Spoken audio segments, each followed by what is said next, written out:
হরি ওম। সংস্কৃত ভাষা বিকাশ ক্লাসে সবাইকে স্বাগতম। আজ আমরা শিখব বাংলা থেকে সংস্কৃতে অনুবাদ পদ্ধতি। আমি অত্যন্ত সহজভাবে বাংলা থেকে সংস্কৃত অনুবাদ করার একটা সহজ ট্রিক্স দিয়েছি। যারা সংস্কৃতে অত্যন্ত দুর্বল তাদের জন্য এই ভিডিওটি অত্যন্ত উপকারী। তাহলে চলুন শুরু করা যাক। আমি এখানে দুই একটা বাক্য দিয়েছি। নরেন্দ্র বিদ্যালয়ে যায়, বালিকা বই পড়ে। আমি এখানে ক্রিয়াপদগুলোতে আন্ডারলাইন করে দিয়েছি। এই বাক্যগুলো, ছোট ছোট বাক্যগুলো আমরা কিভাবে সংস্কৃতে অনুবাদ করব।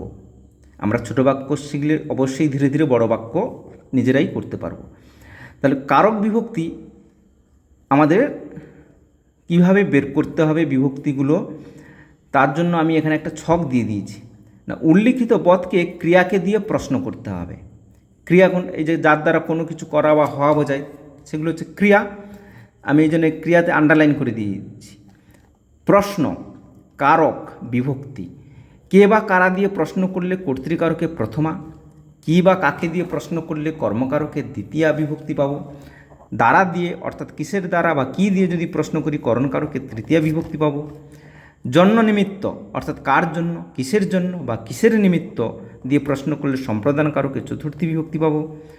হইতে থেকে অর্থাৎ কোথা থেকে বা কোথা হইতে, এইভাবে যদি আমরা প্রশ্ন করি অপাদানকারকে পঞ্চমী বিভক্তি পাবো। কার কিসের সম্বন্ধপদের ষষ্ঠী, কোথায় কখন দিয়ে প্রশ্ন করলে অধিকরণকারকে সপ্তমী, কাউকে সম্বোধন বোঝালে সম্বোধন পদে প্রথমা বিভক্তি পাবো। তাহলে আমাদের এইভাবে প্রশ্ন করে বিভক্তি বের করতে হবে। এই ধর এখানে যায়, তাহলে আমরা কিভাবে প্রশ্ন করব। এটাকে যদি আমি অনুবাদ করতে চাই তাহলে আমাদের প্রশ্ন করতে হবে, এই যে প্রথম প্রশ্ন কে বা কারা, তাহলে এখানে তো একজন আছে, তাহলে কে যায়, কে দিয়ে প্রশ্ন করলে আমরা অ্যান্সার পাবো নরেন্দ্র। তাহলে কে দিয়ে প্রশ্ন করলে কর্তৃকারকে প্রথমা, তাহলে এই নরেন্দ্র হবে কর্তৃকারকে প্রথমা বিভক্তি। এইভাবে আমাদের প্রশ্ন করে করে উত্তর বের করতে হবে। এরপরে কোথায় যায়, কোথায় দিয়ে প্রশ্ন করলে খুঁজে নেবে যে কোথায় দিয়ে অধিকরণ কারকে সপ্তমী। কিন্তু এখানে একটা ব্যাপার আছে, যদি এই যে লিখে দিয়েছি ক্রিয়াতে গতি থাকলে স্থানবাচক শব্দ সপ্তমী না হয়ে দ্বিতীয় বিভক্তি হবে। অর্থাৎ গতি অর্থে, গত্যে অর্থে স্থানবাচক শব্দ সপ্তমী না হয়ে দ্বিতীয় হবে। এখানে এই যে ক্রিয়া, এটা গতি বোঝাচ্ছে, সেই জন্য স্থানবাচক শব্দ বিদ্যালয়, এটা অধিকরণ কারকে সপ্তমী না হয়ে কর্মকারকে দ্বিতীয় হবে। আশা করি সবাই বুঝতে পারছেন। এখানে আমি সেই যে ট্রিক্স ছকের মাধ্যমে আমি এখানে দেখিয়ে দিয়েছি সবার সুবিধার্থে। বালকটি বই পড়ে, এটা সিম্পল বাক্য, কর্তৃবাচ্যের নিয়ম হবে বালকটি বই পড়ে। প্রথমত আমাদের কি করতে হবে না, ক্রিয়াকে দিয়ে প্রশ্ন করতে হবে। কীভাবে প্রশ্ন করব আমি ছকে দেখিয়ে দিয়েছি।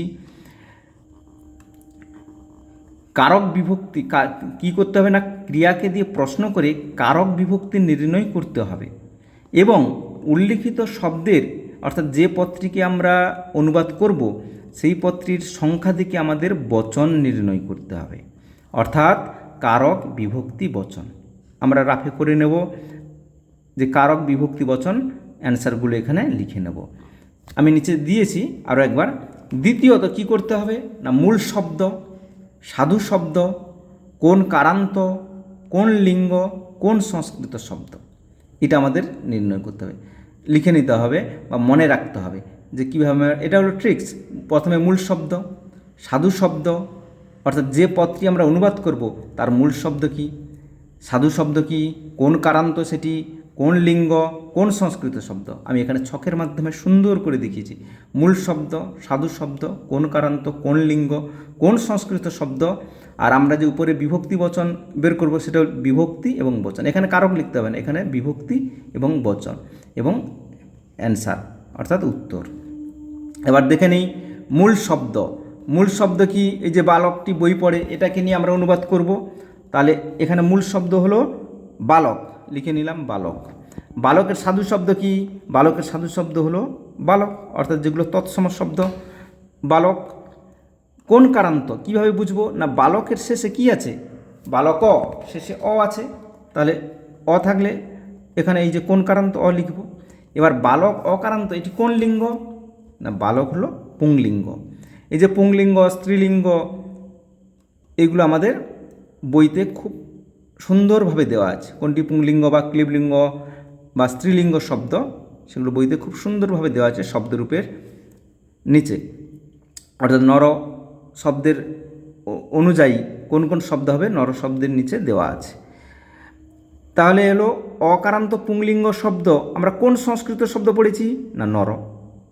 অকারান্ত পুংলিঙ্গ শব্দ নর শব্দ, আমরা লিখে নেব নর। এরপরে বিভক্তি বচন আমরা আগে পেয়েছি যে এই যে এখানে বিভক্তি বচন, তাহলে কোন বিভক্তি? না প্রথমা বিভক্তি। কীভাবে পাবো? না কে দিয়ে প্রশ্ন করে। কে দিয়ে প্রশ্ন করলে কী হবে? বালকটি বই পড়ে, কে কে পড়ে? কে দিয়ে প্রশ্ন করলে কর্তৃকারকে প্রথমা। তাহলে যে প্রথমা কতজন আছে? বালকটি মানে একজন, একবচন আছে। তাহলে এখান থেকে এই সংস্কৃত শব্দ থেকে আবার অ্যান্সার বের করতে হবে। কী হবে? এই যে নর প্রথমার একবচনের অ্যান্সার কি? নরহ। তাহলে আমাদের যে সাধু শব্দ বালক ছিল, তাহলে কী হবে? বালকহ। নরহ বিসর্গ হয়েছে বিভক্তি, তাহলে কি বালকহ। আচ্ছা, আরও একটি পদ দিয়ে আমরা দেখে নেব। এই যে বই, কি পড়ে? বই পড়ে।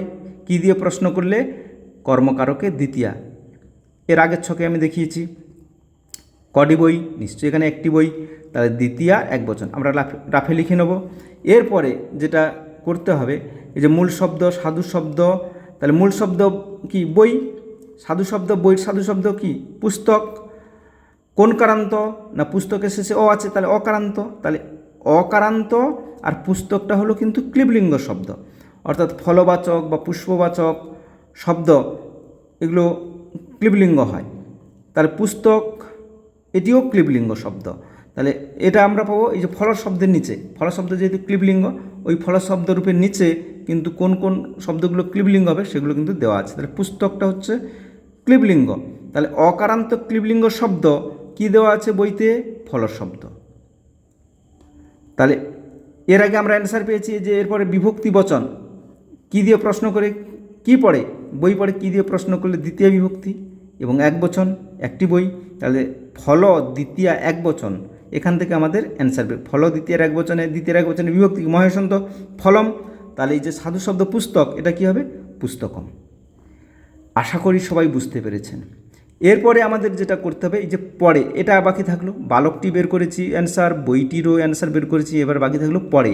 পড়ে হলো ক্রিয়াপদ। ক্রিয়াপদের জন্য আর এই যে কর্তৃবাচ্যের নিয়ম অনুযায়ী কর্তা যে পুরুষ যে বচন হবে, ক্রিয়াও সেই পুরুষ সেই বচন হবে। অর্থাৎ কর্তা যদি প্রথম পুরুষ হয়, ক্রিয়াও প্রথম পুরুষ।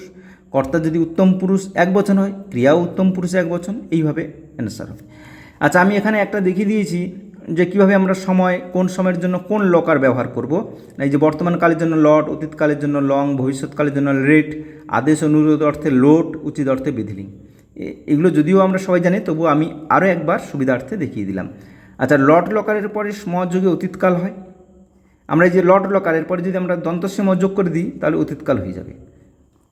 এছাড়া বিভিন্ন এই যে তক, তবতু প্রত্যয় যোগে অতীতকাল হয়। প্রত্যয় যোগের অনুবাদ দিয়ে আমি পরের ভিডিওতে আলোচনা করব।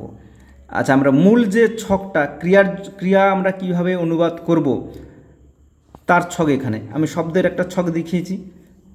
এখানে ক্রিয়ার ছক, এই যে পড়ে, এই যে বালকটি বই পড়ে, বালকটি বই হয়ে গেল, এগুলো শব্দের জন্য ওই ছকটি, আর ক্রিয়ার জন্য এই ছকটি।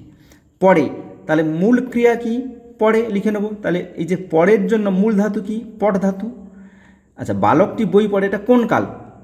নিশ্চয়ই বর্তমানকাল। বর্তমানকালের জন্য এই যে লট লকার দেখিয়েছি, তাহলে লকার অর্থাৎ সময়, নিচের লট লিখে নেব। তাহলে পট ধাতু লট লকার। এবার কি? এই যে ছকে মূল ক্রিয়া, মূল ধাতু, লকার, এরপরে পুরুষ বচন। তাহলে কোন পুরুষ? এটা আমরা কিভাবে পাবো? পুরুষটা, ক্রিয়ার পুরুষ কিভাবে বের করব? না, আমি প্রথমে লিখে দিয়েছি কর্তৃবাচ্যের নিয়ম অনুযায়ী কর্তা যে পুরুষ যে বচন হবে, ক্রিয়াও সেই পুরুষ সেই বচন হবে। তাহলে এখানে বালক কোন পুরুষ? বালক প্রথম পুরুষ। কোন বচন? এক বচন, একজন বালক, তাহলে প্রথম পুরুষ এক বচন। তাহলে আমাদের অ্যান্সার কীভাবে বের করব?